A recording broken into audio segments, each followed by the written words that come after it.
বিসমিল্লাহির রহমানির রহিম। ঢাকা ৫ নির্বাচনী এলাকার আওয়ামী লীগের যেসব নেতারা ২০২৪ সালের ৫ই আগস্টের পর এই অবৈধ অন্তর্বর্তী সরকার সুধী মহাজন এবং তার সাঙ্গপাঙ্গ যে উপদেষ্টারা যেই সরকার পরিচালনা করেছেন, এখন দিনের আলোর মতো স্পষ্ট হয়ে গেছে তারা এমন একটি অবৈধ সরকার। তারা শুধু এই সরকারের থেকে শুধু কারসাজি করেছে এবং বাংলাদেশকে এমন খাদের কিনারা নিয়ে গেছে, একদম যে কোনো সরকারই যতই চেষ্টা করুক ৩০ বছরও শেখ হাসিনা যে অবস্থায় রেখে গেছিল সেই অবস্থায় ফিরিয়ে আনতে পারবে না। তাই আজকের কথার প্রথমেই আমি ঢাকা ৫ নির্বাচনী এলাকার যারা এই অবৈধ সরকারের মিথ্যা মামলায় কারারুদ্ধ হয়েছেন তাদের নিঃশর্ত মুক্তি কামনা করি। সেই আমাদের প্রিয় নেতা কাজী মনিরুল ইসলাম মনু, হারুন রশিদ মুন্না, এ খান জয়, আবুল কালাম আজাদ, কৌশিক আহমদ জসিম, যুবলীগের ঢাকা মহানগর দক্ষিণের সহসভাপতি হারুন রশিদ, মুসলিউদ্দিন মুরাদ, মিলন সর্দার, নাইম ভুঁইয়া এবং যুবলীগের শিষ্টনগরের সেক্রেটারি মেহেদি সহ, এখন হয়তো হঠাৎ আমার নাম মনে পড়ছে না, যারাই আছেন, যারা কারারুদ্ধ আছেন, সবার নিঃশব্দ মুক্তি কামনা করি। এই বর্তমানে যেই সরকার এসেছে এই সরকারের কাছে আমি জোর দাবি জানাচ্ছি, এই মিথ্যা মামলাকে প্রত্যাহার করে তাদেরকে যেন অতি সত্বর ঈদের পূর্বেই, রমজানের ঈদের পূর্বেই আল্লাহর ওয়াস্তে তাদেরকে যেন মুক্তি দেওয়া হয়, তাদের জামিন দেওয়া হোক। তাদের যদি মামলা থাকে এই মামলা তারা হাইকোর্টে এবং নিম্ন আদালতে তারা ফেস করবে, কিন্তু তাদেরকে মুক্তি দেওয়ার জন্য এবং যাদের নাম বলছে এছাড়াও অনেকেই আছে তাদের নাম হয়তো আমার জানা নাই, হয়তো আমার নলেজে নাই। তাই সবার ঢাকা ৫ নির্বাচন এলাকার সকল নেতাকর্মী, ভাই বোন, ভোটার যারা এখন জেলবন্দি আছেন তাদের সবার মুক্তি কামনা করি এবং তাদের এই দুঃসহ জীবনের জন্য তাদের পরিবারের সাথে আমি সহমর্মিতা কামনা করছি। এবং একটি কথা, এই ঢাকা ৫ নির্বাচন এলাকা সারা বাংলাদেশের আমি কথা বলব না, আজকে ঢাকা ৫ নির্বাচন এলাকার কিছু কথা বলতে চাই। ঢাকা ৫ নির্বাচনের ২০২৪ সালের ৫ই আগস্টের পর অনেকে দেশে থেকে, অনেকে বিদেশে থেকে, অনেক নেতারা, পদবীধারী নেতারা কর্মীদের খোঁজ খবর নিয়েছেন। অনেকে বলতে পারেন আমার খোঁজ নেয় নাই।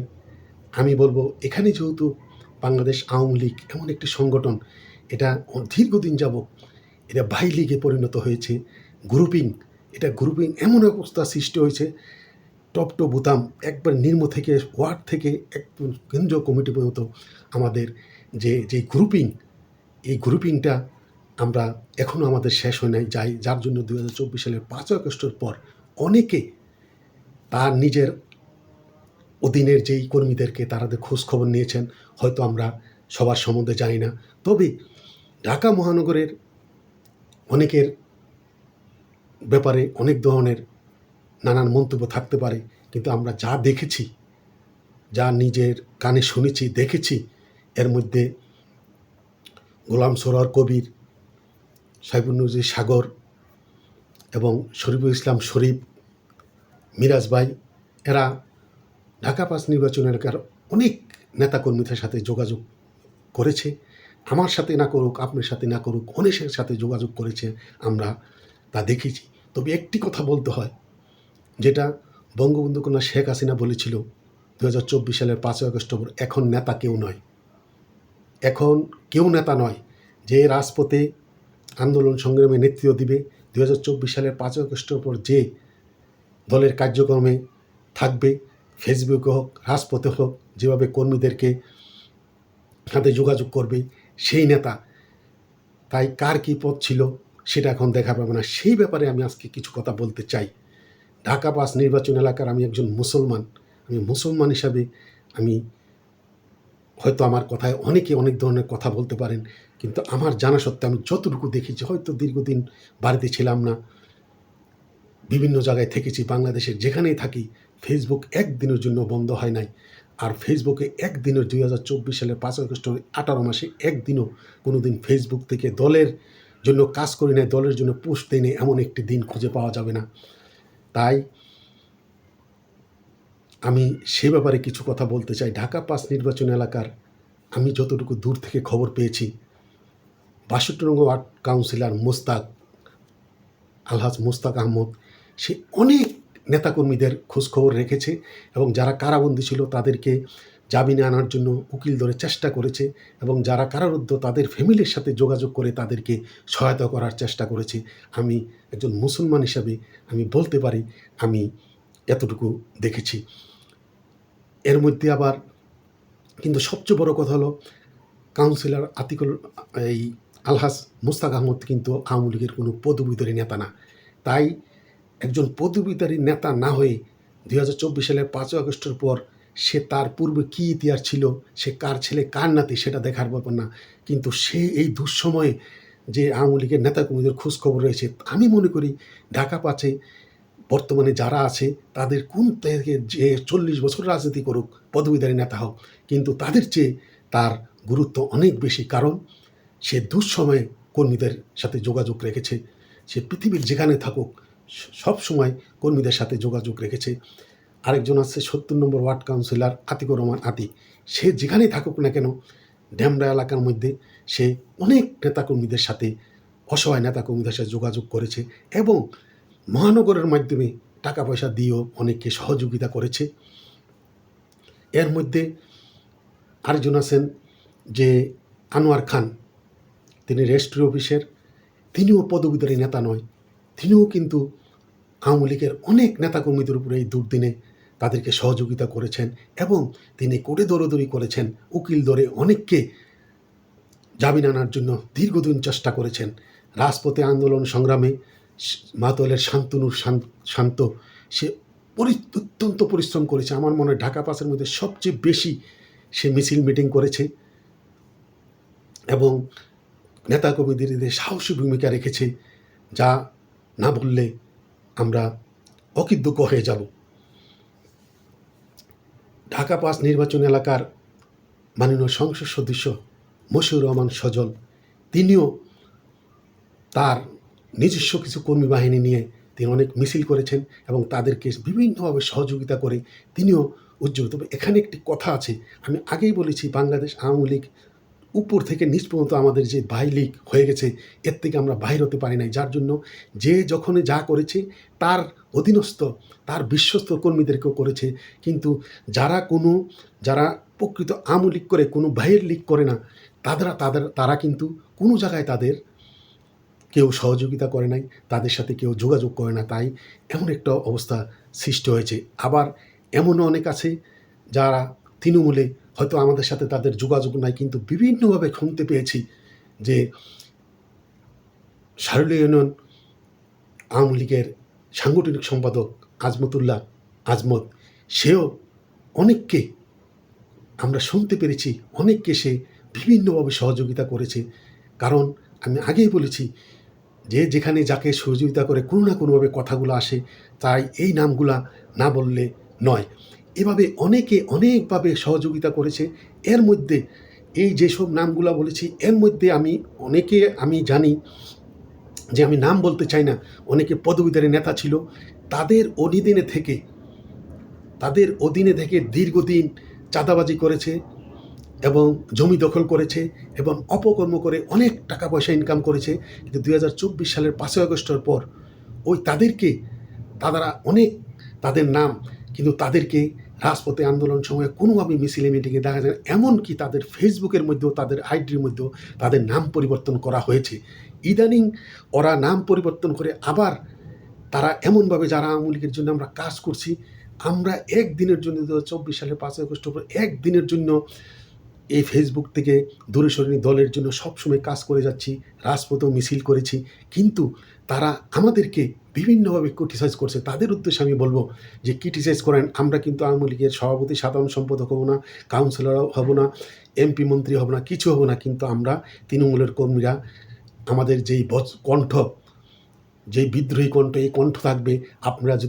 আপনারা যেই নেতার পিছনে রাজনীতি করেন, আপনারা যদি এ ধরনের আমাদেরকে ক্রিটিসাইজ করে কথাবার্তা বলেন, ফেসবুক করেন, তবে ইনশাল্লাহ আমরা কিন্তু হয়তো অনেকে জানতে পারবেন 2016 সাল থেকে 2024 সাল পর্যন্ত আমি মনে হয় বাংলাদেশের মধ্যে একমাত্র আমি ব্যক্তি, এতই একজন ব্যক্তিকে এমপি মনোনয়ন দেওয়ার জন্য আমি 8-9 বছর একাধারে এই ফেসবুকে কাজ করেছি।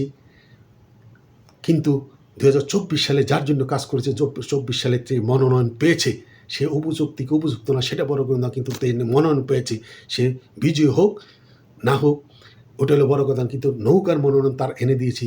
আর এখন যারা ওই পদবীধারী নেতার পিছনে থেকে আমাদেরকে ক্রিটিসাইজ করছেন, তাদের উদ্দেশ্যে বলবো, আপনি যে জন্য ক্রিটিসাইজ করছেন, আমাদের হাত অনেক লম্বা, কিন্তু আমাদের এই ফেসবুকের কথাগুলা বঙ্গবন্ধু কন্যা শেখ হাসিনার দৃষ্টিগোচর হয়, কিন্তু আপনাদের অপকর্মের জন্য আপনাদের নেতা বিতর্কিত হবে।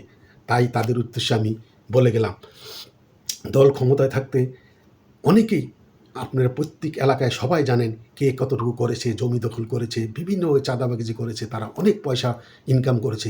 এই 18 মাস তাদের ফেসবুক কিছু ছিল না, কিন্তু এখন তারা অ্যাক্টিভ হয়ে, তারা এখনও তাদের ফেসবুকে তার আইডিতে তাদের আওয়ামী লীগের কোনো ছবি নাই, কিন্তু এখন বিভিন্ন নামে, ভুয়া নামে আইডি খুলে আমাদেরকে নানানভাবে নানান কিছু বলছে, আমাদেরকে ক্রিটিসাইজ করছে। তাদের উদ্দেশ্যে বলল, আপনারা সতর্ক হয়ে যান, আপনারা সতর্ক হয়ে যান, আপনারা সতর্ক হয়ে যান। আপনাদের কারণে আপনাদের নেতা বিতর্কিত হবে। নেত্রী বলেছিল যে 2024 সালে 5 আগস্টের পর নেতা বলতে কেউ নাই। তাই আমি বলবো 2024 সালে 5 আগস্টের পর আওয়ামী লীগের এই নেতাকর্মীরা ঢাকা 5 নির্বাচনী এলাকার আমরা অনেককে চিনি, যোগ তারা নেতৃত্ব ছিল। দখলবাজি, চাঁদাবাজি, টেম্পো স্ট্যান্ড, বাস স্ট্যান্ড, বালুমহল, জলমহল, এমন কোনো জায়গা নাই স্কুল কলেজ চাঁদাবাদি করে তারা শত শত কোটি টাকার মালিক হয়েছে 2024 সালের 5 আগস্টের পর। তাদেরকে খুঁজে পাওয়া যায় নাই। কিন্তু যারা পদবীধারী নয়, এবং পদবীধারী নয় কিন্তু এমন অনেক নেতা, তাদের সমাজে গ্রহণযোগ্যতা আছে, তারা যে ধরনের কাজ করছে, আমি বলবো আওয়ামী লীগের নেতা কর্মী ভাই বোন যারা আমার কাছে শুনছেন, যে আগামীতে এই 18 মাসে যার যেই অ্যাঙ্গেলে কর্মীদেরকে যে যতটুকু সহযোগিতা করছে, আপনি তাদের কথা বলুন, এবং আপনাদের এই কথাগুলো যেন বঙ্গবন্ধু কন্যা শেখ হাসিনার দৃষ্টিগোচর হয়। এই নেতৃত্বগুলো এই 2024 সালের 5 আগস্টের পর যারা এই কর্মীদেরকে যোগাযোগ রেখেছে, কর্মীদেরকে সাহস দিয়েছে, এরাই আওয়ামী লীগের প্রকৃত কর্মী, তারাই আওয়ামী লীগকে এগিয়ে নিয়ে যেতে হবে। তারা যদি সমাজে গ্রহণযোগ্যতা থাকে, তাদেরকে আগামীতে দলীয় পদ পদবি দিয়ে, মনোনয়ন দিয়ে এমপি, কাউন্সিলর এবং দলের সভাপতি সাধারণ সম্পাদক করে তাদেরকে নিয়ে আওয়ামী লীগকে এগিয়ে যেতে হবে। কিন্তু দীর্ঘ 30, 40, 50 বছর যারা দলকে এই পথ নিয়ে যারা পথ বাণিজ্য করেছে, চাঁদাবাজি করেছে, বিভিন্নভাবে অপকর্ম করে, এই সন্ত্রাসী করে আওয়ামী লীগকে নিঃশেষ করে দিয়েছে, তারা যেন আগামীতে আর এই দলের নেতৃত্ব এসে আওয়ামী লীগকে লাইনচ্যুত না করতে পারে, সেদিকে আমাদের দৃষ্টি আকর্ষণ করতে হবে। তাই সবশেষে আমি বলবো যে আওয়ামী লীগের যেসব নেতাকর্মীরা এখনও জেলবন্দি আছে, তাদের পরিবার পরিজন এবং তাদেরকে জেলখানার মধ্যে যারা যতটুকুভাবে যেভাবে সহযোগিতা করতে পারেন, আল্লাহর হস্তে তাদেরকে সহযোগিতা করে ইনশাল্লাহ আল্লাহর রহমতে আমরা বেঁচে থাকলে, আপনাদের এই সহযোগিতার কারণে আমরা বেঁচে থাকবো, আমাদের মৃত্যুর আগ পর্যন্ত আপনাদের কথা গুনগান গেয়ে যাব, এবং আপনারা যেমন আগামীতে নেতৃত্বে আসতে পারবেন, সেই জন্য আমরা আপ্রাণ চেষ্টা করে যাব ইনশাল্লাহ। আল্লাহর রহমতে আমাদের বেশি দিন অপেক্ষা করতে হবে না, কারণ এখনই দেখছেন আজকেও কিন্তু বাইতুল মোকাররমের থেকে যেই মিছিল হয়েছে জামাতে ইসলাম এবং এই যে রেজনা চৌধুরী বন্যা এবং খলিলুর রহমানের বিরুদ্ধে, এবং সারা বাংলাদেশে এমন একটা অবস্থা সৃষ্টি করছে, আপনারা দেখেন তেলের জন্য হাহাকার লেগে গেছে। আমি এই ফেসবুকে বলে গেলাম আজ হয় ১ মাসের মধ্যে সারা বাংলাদেশ টালমাটাল হয়ে যাবে। বঙ্গবন্ধু কন্যা শেখ হাসিনা তো দেশটা চালিয়ে গেছে। ইরান ইসরায়েল যুদ্ধের কারণে এই এই মধ্য এশিয়া এমনকি বাংলাদেশের অবস্থা এতই শোচনীয় হবে যেটা এই সরকার কোনোভাবে ট্যাকেল দিতে পারবে না। তাই দেশের সামনে যে পরিস্থিতি হচ্ছে যার অবস্থান থেকে সবাই ঐক্যবদ্ধ থাকুন। ঐক্যবদ্ধ আওয়ামী লীগকে পৃথিবীর কোনো শক্তি দমাতে পারবে না। তাই আবারও বলছি, যারা কোনো নেতার পদবিত নেতার যারা কিছু চামচা আছে, যারা এই নানানভাবে আমাদেরকে ফেসবুকে নানানভাবে টিটকারি ক্রিটিসাইজ করছেন, তাদেরকে আমি বলবো, আমরা কোনোদিন কিন্তু পদবীদের নেতাও হব না, এমপি মন্ত্রী হব না, কাউন্সিলর হব না, কিন্তু আপনাদের নেতা কিন্তু সব কিছু হতে চাবে, কিন্তু আমরা কিন্তু সেই জবাবটুকু তখনও দিয়ে দেব। তাই আপনার অপকর্মর জন্য যেন আপনার নেতা বিতর্কিত না হয় সেদিকে আপনি খেয়াল রাখুন। এখনও আপনি নিজের বিবেককে প্রশ্ন করে নিজেকে এই সঠিক পথে নিয়ে আসুন। আওয়ামী লীগকে আর বিতর্ক করবেন না। এ কথা বলে আমার কথা এখানে শেষ করছি। জয় বাংলা, জয় বঙ্গবন্ধু, জয় হোক বাংলার মেহনতি মানুষের।